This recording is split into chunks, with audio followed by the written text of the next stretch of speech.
My dad has been married 7 times before, and now he's married again to wife number 8. It's hard to keep up, and some of the marriages happened before I, 19 male, was born, or when I was too young to remember. My dad knows not to try to make a big happy blended family with me and the woman he marries anymore. He tried that a couple of times and it failed so badly.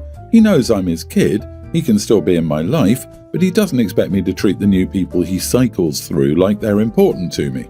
His new wife didn't get the memo. She's 10 years younger than him, she's 35 and dad's 45, and she has young kids. She called me a couple times and I didn't answer because I didn't have her number, but then we spoke after she called from my dad's phone and she wanted to ask me to babysit her kids one Saturday night when I was supposed to be staying at my uncle's place a few minutes from theirs. I told her no and she questioned me about it, but I told her to accept the answer and leave it there. She called me back a few weeks later and she said she'd heard I'd spent a night with my grandparents. She told me if she and dad had known, I could have stayed with them and babysat and they could have gone on a date night. I told her I'm not her kid's babysitter and she needs to stop acting like I am. She did seem surprised. I was so upfront about that and she told me we're family and I should try to get to know her kids and spend time with them.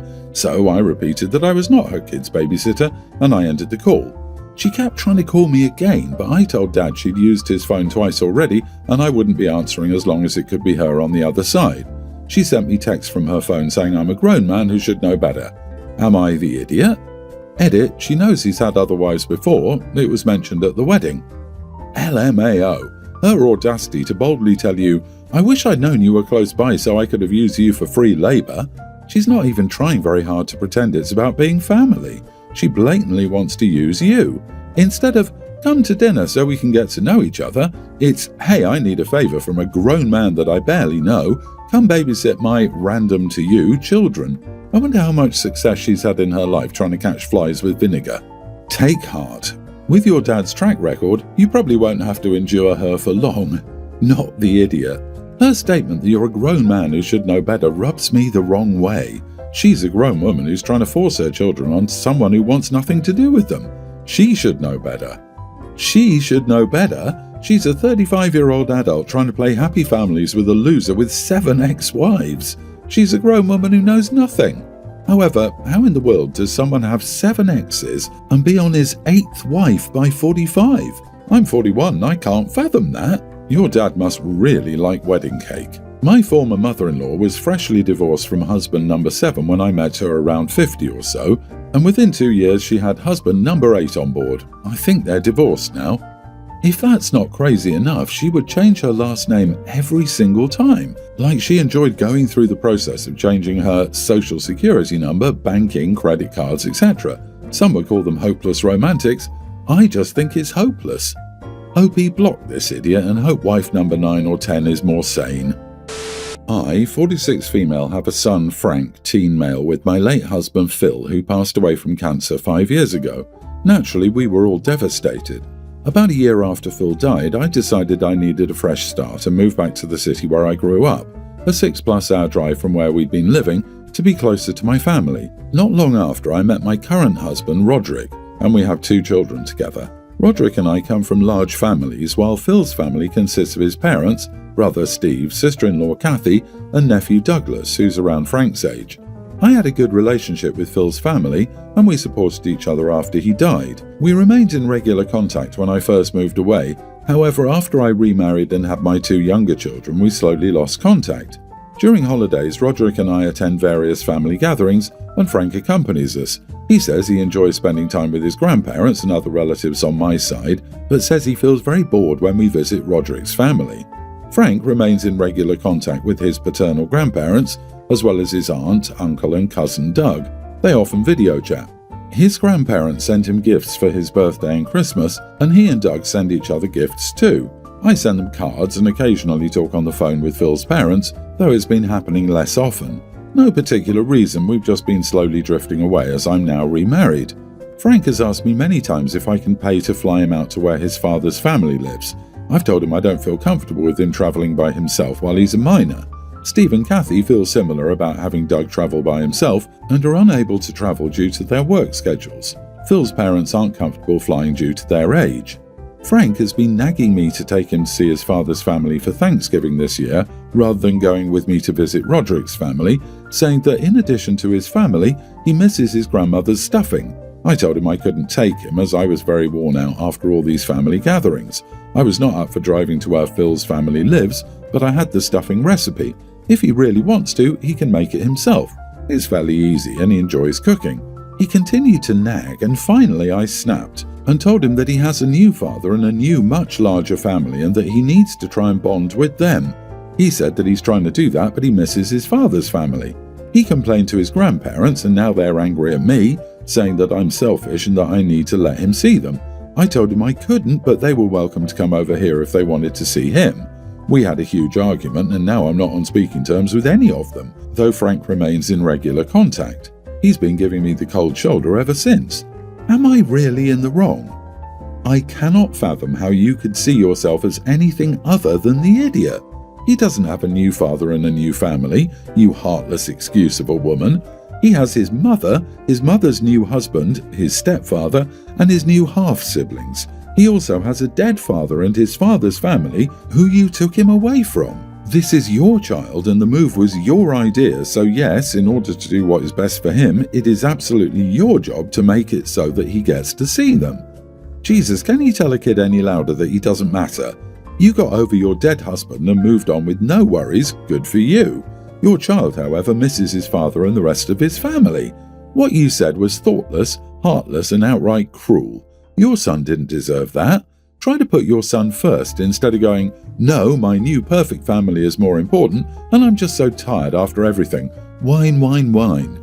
Act like a decent parent, damn it. I, 29 female, have been married to my husband, 31, for 3 years. Our marriage is great except for one part, my mother-in-law. She's your typical boy mom, super clingy, angry that her son has another woman in his life, and thinks that no woman is good enough for her baby boy. You get it. She's also an insufferable person. She bosses everyone around, makes mean remarks all the time, criticizes everything and everyone, and expects everyone to treat her like a queen. I put up with it and tried to be as nice as possible for the 2 years that my husband and I were dating. I tried to make myself likable and do everything right, but it only got worse since our wedding. So I stopped trying and simply ignored her now. Last year, she hosted Christmas at her house and did everything she could to make me uncomfortable. She sat next to my husband and put me as far away as possible, next to the children. She kept commenting on my weight, what I ate, how I was dressed, my hair, etc. She made many comments about my cooking because I was nice enough to bring a homemade pie and dessert.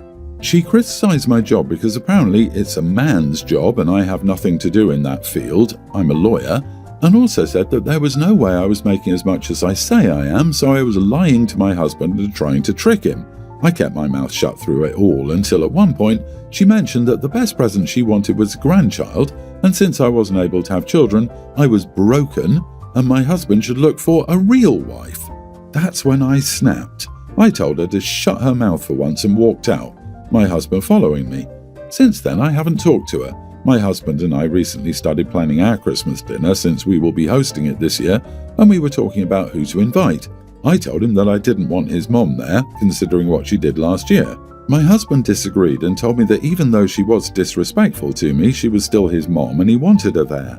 I can understand that, but every time I see her, it's an absolute nightmare for me, and I'd like to have a nice Christmas without her criticizing my every move and eventually making me cry on Christmas Eve. I told him that I wanted to be surrounded by people who were nice to me and have a nice time, and he's saying that I'm selfish for it.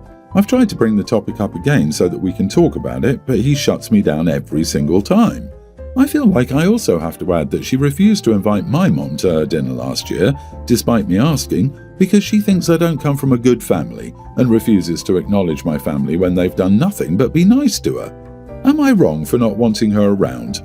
OP, your man is a problem. Your mother-in-law wouldn't be bothering you if your husband shut her down when she started up, one way or another, and he doesn't get to decide you have to be disrespected in your home because she's his mom. You're his wife. And anyway, it wouldn't be okay to talk to a stranger off the street the way she's talking to you. Honey, you don't have a mother-in-law problem, you have a husband problem. Your marriage is not great, your husband is not great. That your husband would subject you to this mess and not shut it down and then compel you to invite this bully to a celebration, despite seeing firsthand her meanness, shows he's not better. In fact, he's worse. Your mother-in-law sucks, but she owes you nothing. This man is your life partner and has the spine of a jellyfish. He doesn't support you, protect you, validate your feelings, none of it.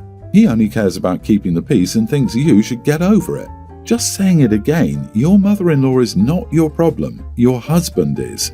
Decide what you need to do. Last Friday, my wife and I took our 2 toddler kids to the playground in our neighbourhood park. This was a rare Friday with no commitments, as we usually take them first thing in the morning. As we approached, we noticed there were probably a dozen kids there and 2 large labs running in the grassy area unleashed. My wife and I are like, the dogs shouldn't be there unleashed, but our little guy was excited to be at the playground, so we continued. We let our boy run around and we put the younger one in the swing. Some parents that were there started talking to us. They are essentially one big neighbourhood parent group and meet up weekly. I didn't know anyone in this group. My son climbed a structure and went down a slide. Once he was off the slide, no kids were on that structure. A lady with the 2 dogs there, I still don't know if she was a parent, let the dogs onto the playground structure and let them go down the slide. I spoke up to this lady and told her to keep her dogs off the equipment. She told me they were her service dogs. I said, I don't think service dogs play on playground equipment. She snapped back to me, saying that service dogs are allowed to take breaks. She continues by saying that we're here every week and no one has ever complained. I say that not everyone is comfortable around dogs and tell her I think it's selfish to let your dogs on the equipment, especially when children are around. Some parents support her and said as much to my wife and I. She told me that I should make sure my kids are comfortable around dogs before bringing them around dogs. I told this lady that she was insane and completely missed my point. My wife and I left after this. We noticed a Facebook post about us that we have not engaged, and it seems it's 50-50 on if we're the idiots. So, am I the idiot for telling a wheelchair-bound lady her service dog should not be at the playground? Not the idiot. Service dogs are allowed to go where untrained dogs are not allowed to go because they are trained to help their owner and not be disruptive. Allowing the dogs to just run around, even on children's playground equipment, is irresponsible. They are not aiding the owner in that case, and they are being disruptive. She's the type of person who gives service dog owners a bad name and makes it harder for people who actually use service dogs. You're right, a service dog should not be off a leash and going down slides around other children. They should be on a lead and aiding the owner, not messing around on kid play area slides. What stuck out to me the most was her saying OP should make sure their kids are comfortable around dogs before bringing them around dogs. Because OP didn't bring their kids around dogs. You have dogs in a non-dog area. It's so entitled. Everyone's the idiot here. I don't think dogs are allowed on playground equipment, and you should check to see the leash laws at that particular park. And everything she said was, get off my lawn, super grumpy and rude, and she doesn't care about anyone else. But you could have handled the situation better. Telling her instead of asking her to remove her dogs was inviting an argument, and calling her insane was completely wrong. I've been with my boyfriend for 10 years. During this time, I fell in love with traveling internationally with friends and family and have always wanted my boyfriend to join. I find that my life is most fulfilled when I'm sharing new experience and moments with loved ones. Traveling has been the perfect vehicle to tick those boxes. My boyfriend has never had a passport until recently, which I am now thrilled about. Throughout our time together, he's expressed a huge interest in Japan. He fell in love with the food, culture, and anime. We joked if he ever goes, he would never come back. I've never visited Japan, but he's expressed interest in visiting. He knows this. I automatically assumed that if there was a first-time trip, I would be able to share this experience with him, especially since he knew my love of travel and the significance of a Japan trip to him. We've spoken about traveling there, but never anything concrete due to his lack of a passport. To my surprise, his first international trip was to Colombia, where he was with friends on his birthday. I'm not going to lie, my feelings were hurt because it was his first international trip and I wasn't involved. But I was excited he was now traveling and we could begin sharing experiences. I then found out that he was planning a trip to Japan with those same friends. I lose it. I told him there was significance to the trip to Japan and I hoped we would share and experience it together, a symbolic milestone. He justifies the trip by saying that he doesn't see trips as having the same emotional significance the same way I do, and it's just something he was invited to. It's no big deal to him, and it shouldn't be to me.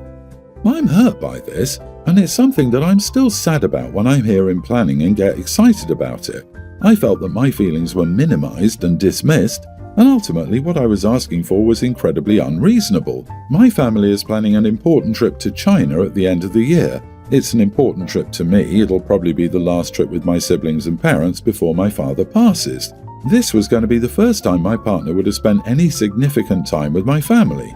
I told him he was no longer invited to China since he didn't care about the significance of Japan to me. He's now saying that I'm purposely excluding him and being petty. Am I the idiot? Everyone's the idiot here. Yes, excluding him is petty, but I can't blame you. I'd be angry. He doesn't seem to care much about your feelings. If he doesn't put any emotion to travelling, then missing a trip to China with your family shouldn't mean a thing to him. If I were the boyfriend here, I wouldn't care about the trip to China, but I would care about her only making this decision to hurt me. It's childish, petty, and an unhealthy way to tackle problems in a relationship. I would reconsider my relationship and ask myself if I'm with the right person if my SO did that to me. Clear, you are the idiot in my opinion. She should reconsider the relationship. He will only travel with her if she or her family pays. OP's not the idiot. I don't get the "you are the idiot" votes. For years, OP wanted him to travel internationally with her, but he didn't get his passport for whatever reason. And now that he has one, his first and second trip is with friends. He can do what he wants, sure, but he didn't think once, "Oh, I'd like to travel with my partner. She wished for that for so long." I would be so hurt, and it would sour it for me to bring him on a family trip.